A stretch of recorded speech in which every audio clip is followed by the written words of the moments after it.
Assalamualaikum warahmatullahi wabarakatuh dan salam sejahtera. Terima kasih kepada pensyarah Dr. Syarin bin Said dan rakan-rakan yang lain. Pada hari ini, kumpulan kami akan membentangkan topik yang sangat relevan dan penting di era digital ini, iaitu membendung misinformasi kesihatan melalui akal budi dan rasionalisme. Kita semua sedia maklum, di era digital ini maklumat mudah tersebar. Namun cabarannya adalah betapa mudahnya maklumat tu tersebar dan misinformasi kesihatan tersebar itu dan diterima sebagai kebenaran. Misinformasi ini bukan sahaja mengelirukan, malah boleh membawa kepada bahaya kesihatan seperti penolakan rawatan yang terbukti secara saintifik atau penggunaan remedi yang tidak berasas. Ini secara langsung mencabar akal budi kita untuk membezakan yang benar dan yang salah serta menjejaskan usaha pencarian kebenaran dalam bidang kesihatan. Dalam menghadapi gelombang misinformasi ini, peranan institusi seperti kerajaan, sistem pendidikan dan organisasi kesihatan awam menjadi sangat kritikal. Institusi bertanggungjawab untuk membentuk pemikiran masyarakat, menyampaikan maklumat sahih dan membendung penyebaran berita palsu. Namun, kita lihat ada cabaran besar seperti ketiadaan kawal selia yang ketat di media sosial dan bagaimana algoritma media sosial sering kali mengukuhkan bias kita sendiri sehingga kita terperangkap dalam gelembung maklumat. Di sinilah falsafah rasionalisme memainkan peranan utama. Rasionalisme menekankan akal dan logik sebagai sumber utama pengetahuan yang sahih. Ia mendorong kita untuk berfikir secara kritis, mempersoalkan maklumat dan hanya menerima apa yang disokong oleh bukti yang kukuh. Prinsip ini amat penting dalam menilai maklumat kesihatan, membezakan antara korelasi dan kausaliti serta mengenal pasti falasi logik yang sering digunakan dalam penyebaran misinformasi kesihatan. Dalam dunia digital yang dipenuhi maklumat tanpa sempadan, misinformasi kesihatan mudah tersebar dan memberi kesan buruk kepada masyarakat. Untuk mengatasi isu ini, institusi seperti sekolah, universiti, hospital dan kerajaan perlu bekerjasama memperkukuhkan rasionalisme, iaitu kemampuan berfikir secara logik dan membuat keputusan berdasarkan bukti. Pendidikan literasi media dan kesihatan perlu diterapkan sejak awal, bukan sahaja di sekolah, malah melalui kempen awam dan latihan komuniti.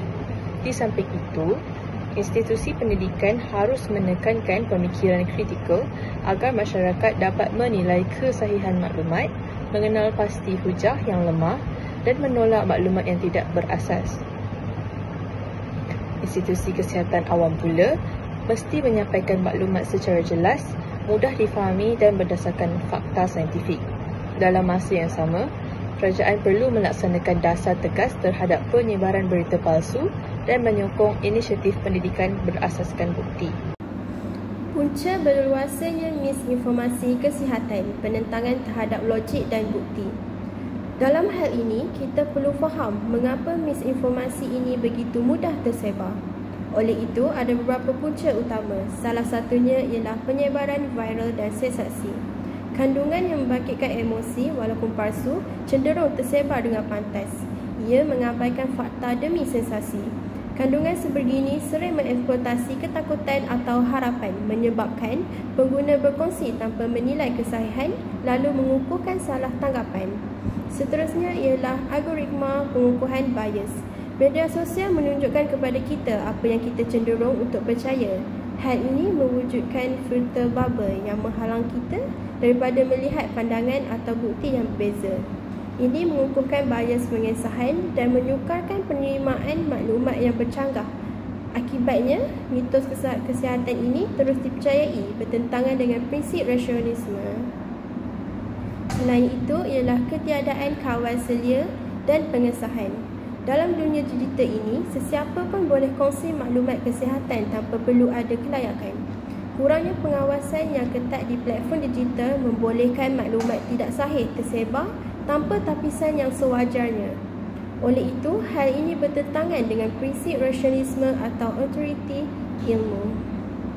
Selain itu ialah kecenderungan mempercayai rangkaian peribadi.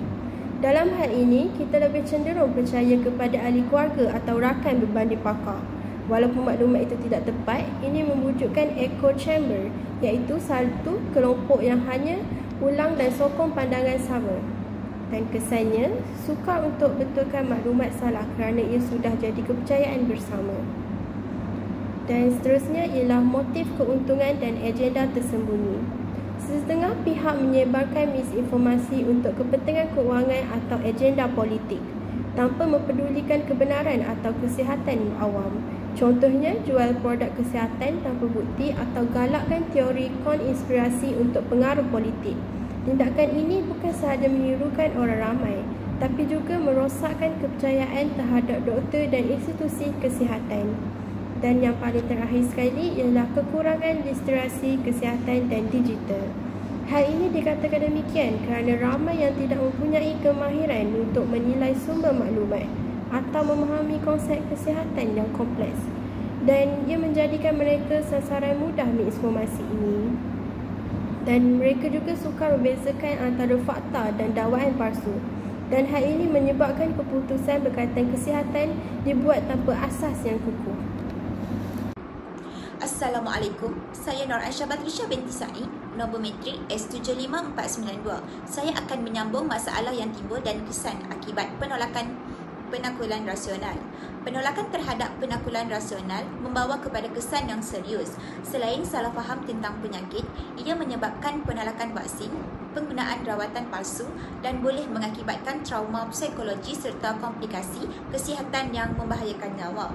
Dalam kes buli, mangsa mungkin mengalami gangguan emosi seperti keresahan dan trauma, tetapi tanpa kefahaman yang betul, gejala ini sering disalah tafsir sebagai masalah fizikal atau mistik. Ini menyebabkan rawatan psikologi diabaikan dan digantikan dengan produk alternatif yang tidak diiktiraf. Masyarakat juga mudah terpengaruh dengan falasiologi seperti post hoc ergo propter hoc yang mempercayai sesuatu berlaku akibat satu sebab yang tidak terbukti. Pengaruh media sosial dan influencer yang menyebarkan ketakutan atau maklumat tidak sah turut memburukkan keadaan. Oleh itu penting untuk menilai maklumat kesihatan secara kritikal dan berdasarkan bukti saintifik. Baik, saya akan meneruskan pembentangan dengan bahagian penyelesaian berasaskan rasionalisme untuk menangani misinformasi. Pertama, melalui pendidikan tentang filosofi logik. Kita boleh mengenal pasti hujah yang kelihatan meyakinkan, tetapi sebenarnya cacat, seperti menyerang individu berbanding isu semasa. Kedua, kita perlu menilai kualiti bukti, iaitu bukan semua yang tular itu sahih. Kita mesti tahu beza antara testimoni peribadi dan kajian saintifik yang telah disemak oleh pakar. Ketiga, membezakan korelasi dan kausaliti sangat penting. Hanya kerana dua perkara berlaku serentak, tidak bermakna satu menyebabkan yang lain. Akhir sekali, membina hujah yang kukuh, memastikan pendirian kita disokong dengan fakta dan logik, bukan sekadar emosi atau kepercayaan popular. Falsafah sejahtera ini merangkumi pencarian kebenaran yang merangkumi emosi yang terkawal, akal yang rasional dan juga minda yang terbuka. Bukan itu sahaja, emosi yang tidak terkawal akan menjadikan kita sebagai mangsa misinformasi, manakala akal yang waras akan memimpin kita kepada kebenaran. Seterusnya, falsafah pendidikan kebangsaan membangunkan insan rasional dan berilmu. FPK merupakan tunjang utama dalam sistem pendidikan di Malaysia yang bermatlamat untuk melahirkan insan yang seimbang daripada jeri, iaitu jasmani, emosi, rohani dan juga intelek. FPK juga menekankan pembangunan intelek dan kemahiran berfikir secara kritis dan juga logik. Ia juga membentuk insan yang bertanggungjawab, bukan sahaja kepada diri sendiri tetapi juga kepada masyarakat dalam membendung penyebaran berita palsu yang merosak. 5 prinsip asas dalam rukun negara ialah asas penting untuk membentuk cara fikir masyarakat yang rasional dan beretika. Sebagai contoh, dalam isu vaksin, banyak maklumat palsu tersebar. Prinsip kedaulatan undang-undang serta kesopanan dan kesusilaan ditekankan supaya kita lebih berhati-hati dan menilai maklumat secara logik, bukan menerimanya secara membuta tuli. Prinsip-prinsip ini juga membantu kita menapis pengaruh luar kerana tidak semua pandangan dari luar sesuai diterima bulat-bulat dalam konteks masyarakat kita. Oleh itu, dekolonisasi ilmu penting sebagai usaha membebaskan pemikiran daripada pengaruh luar yang tidak selari dengan nilai budaya dan jati diri kita. Kesimpulannya, isu misinformasi kesihatan adalah cabaran yang kompleks di era digital. Namun, dengan berpegang teguh kepada prinsip rasionalisme dan falsafah hidup yang seimbang, kita mampu membina masyarakat yang lebih celik maklumat dan kebenaran. Tanggungjawab ini bukan sahaja terletak pada individu, tetapi juga memerlukan kerjasama dari institusi pendidikan, media dan kerajaan dan setiap ahli masyarakat. Mari kita bersama-sama menjadi pengguna maklumat yang bijak dan penyebar kebenaran.